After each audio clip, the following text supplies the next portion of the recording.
Bitcoin just crossed $80,000 again. Gold is sitting near $4,500 an ounce.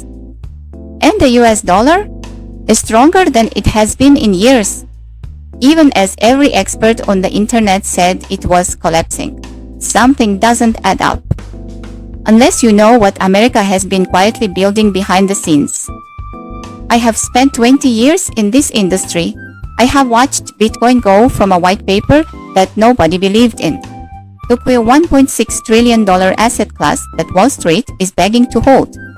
And right now, in May 2026, I am looking at the most important macro setup I have ever seen in my career.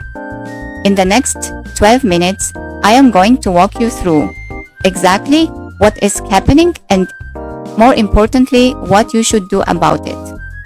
Stay with me. This one matters. Let's start with the raw facts, because facts are where the story begins. It dropped from around $87,000 all the way down to $68,000. The headlines were brutal. A Strategy, the company formerly known as MicroStrategy, posted a $12.5 billion paper loss on their Bitcoin holdings. CNBC ran the Crypto is Dead segment for what felt like the 100th time. And you know what happened next? Smart money bought. Because while retail investors were panic selling, institutional ETF inflows hit $629 million in a single week. Bitcoin ETFs are now mainstream products. Sitting inside traditional brokerage accounts across America, think about that for a second. The same people who said Bitcoin was a scam are now recommending it to their clients inside a regulated fund. And that's not even the most important thing happening right now. The most important thing, the thing that will define the next decade of global finance, is what the United States government is building around crypto, while everyone is distracted by the price. Here's the question I want you to sit with for a moment. Why would the US government, which for years treated crypto like a threat, suddenly approve Bitcoin ETFs, push stablecoin legislation, and fast-track crypto regulations? Is it because they suddenly love decentralization? No. It's because they figured out something incredible. Crypto, done the American way, is the most powerful tool for extending dollar dominance that has ever been invented. And they are executing a three-part plan right now that most people in this space have completely missed. I'm going to break down each one, and then I'm going to tell you what it means for your portfolio. Part 1. Stablecoins. A stablecoin is a cryptocurrency that is pegged 1-to-1 with the US dollar. $1 in, one digital dollar out. Now here's why this is genius from a geopolitical standpoint. Every stablecoin in circulation is essentially a digital dollar, held outside the US banking system, but still completely inside the dollar ecosystem. The US government doesn't need to build a central bank, digital currency, and face the political backlash. They just let private companies tether, circle, and now even Western Union issue dollar-backed tokens on public blockchains. And those tokens reach places the traditional banking system never could. Just this month, Western Union launched USDPT, a dollar-backed stablecoin, running on the Solana blockchain. They are using it for 247 settlement with their global agent network.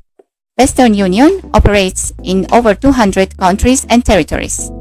That's 200 countries now running dollar-denominated transactions on American-built crypto infrastructure. This is not decentralization. This is dollar imperialism, and it's working beautifully. Think about it from the perspective of someone in Argentina, or Nigeria, or Vietnam. Their local currency is losing value.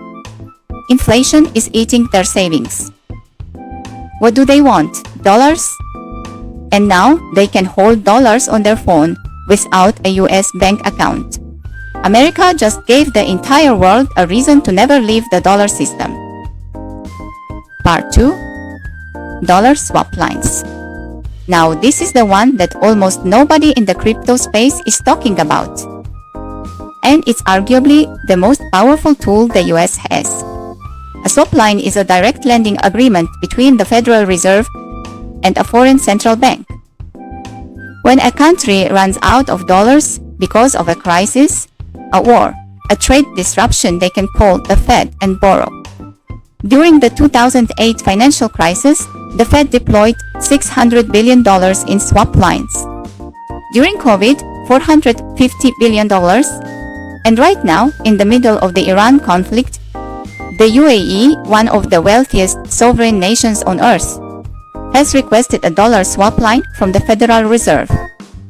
Why does a country with $285 billion in foreign reserves need to borrow dollars? Because the Iran war disrupted oil payments, flowing through the Strait of Hormuz. Their trade settled in dollars. Their contracts are denominated in dollars. And when the dollar supply got tight, they didn't call Beijing for yuan. They didn't call Brussels for euros. They called Washington. That dependency is not accidental. It is the entire design of the system. And every time the US extends a new swap line to a new country, that country becomes more embedded in the dollar ecosystem, not less. Their banks hold more dollar reserves. Their businesses write more dollar contracts. Their citizens buy more dollar stablecoins. This is the dollar milkshake theory playing out in real time. And it has enormous implications for crypto. Part 3. Crypto regulation as a competitive mode. For years, the US treated crypto like an enemy. The SEC sued everyone. Exchanges fled to other jurisdictions. Builders left for friendlier regulatory environments. That era is over. The Parity Act is moving through Congress. New crypto tax frameworks are being written. Bitcoin and Ethereum ETFs are fully approved and trading.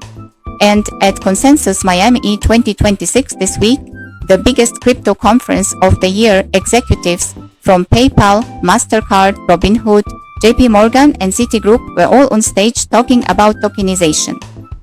This is not a coincidence. This is a deliberate strategy to make the United States the global hub for regulated digital asset activity.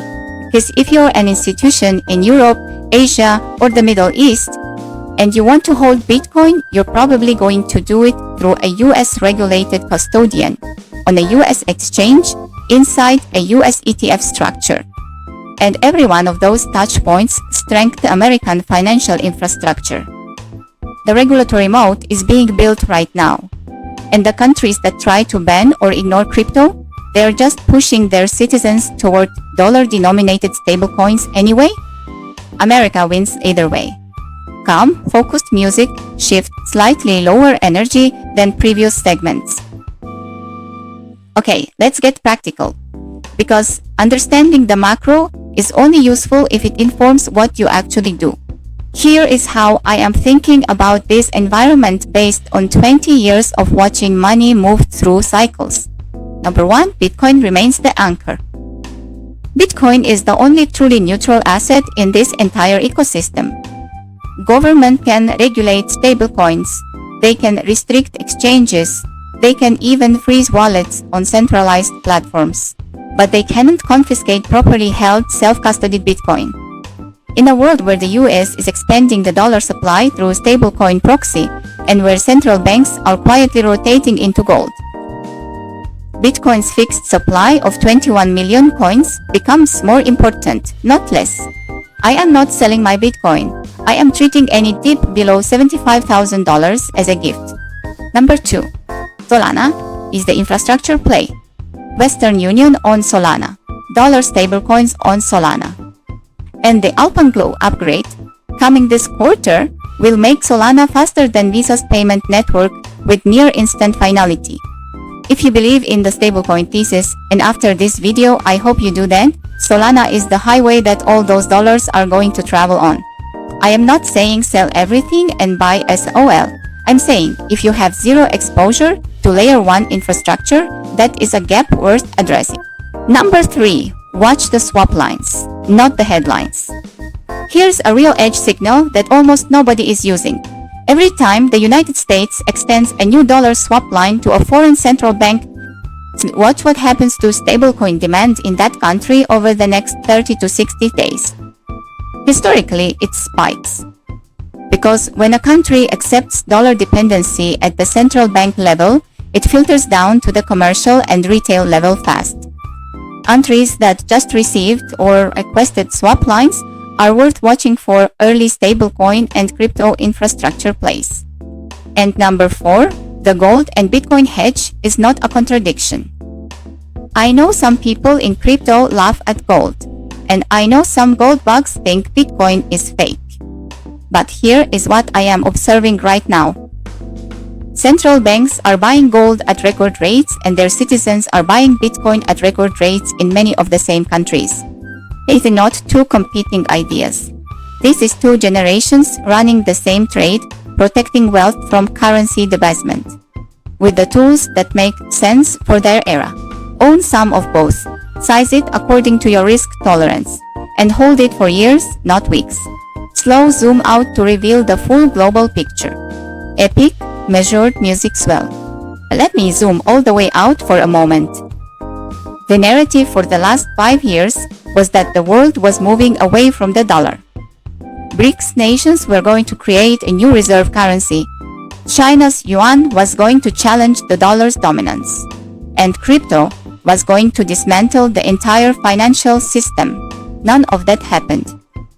What actually happened is that the United States quietly, methodically, used the crypto revolution to extend dollar dominance in ways that would have been impossible with traditional banking.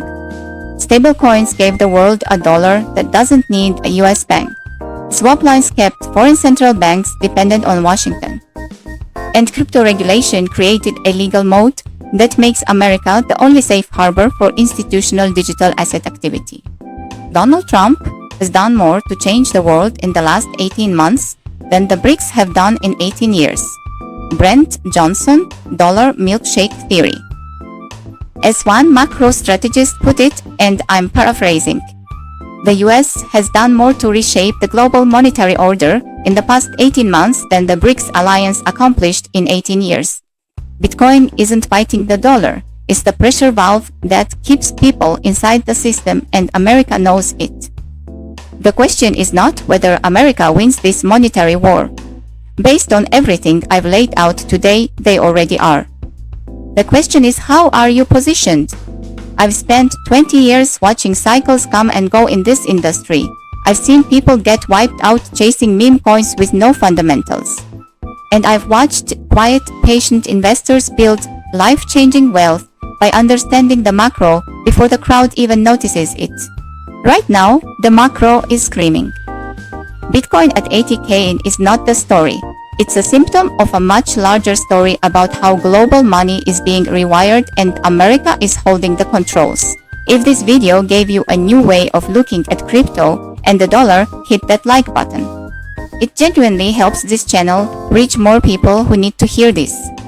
Subscribe if you're not already. I drop macro crypto analysis that you won't find on mainstream channels, because this is what I've done my entire career. And I want to know what you think. Will Bitcoin hit $100,000 before the US midterm elections? Drop your prediction in the comments. I read every single one, and I'll do a follow-up video reacting to your predictions. Thank you for watching. I'll see you in the next one. Bitcoin is back. But America's secret dollar plan changes everything. Bitcoin just crossed 80K again, but the real story isn't the price. It's what America is quietly building around crypto that will define the next decade of global finance. In this video, I break down why the BTC crash to 68K was a buying signal, not a death knell, America's three-part strategy: stablecoins, swap lines, and crypto regulation. Why Western Union on Solana is bigger news than most people realize. How to read macro signals before the crowd does. What I'm actually watching and holding in May 2026. I've spent 20 years analyzing global money flows and crypto markets. This is the most important macro setup I've ever seen.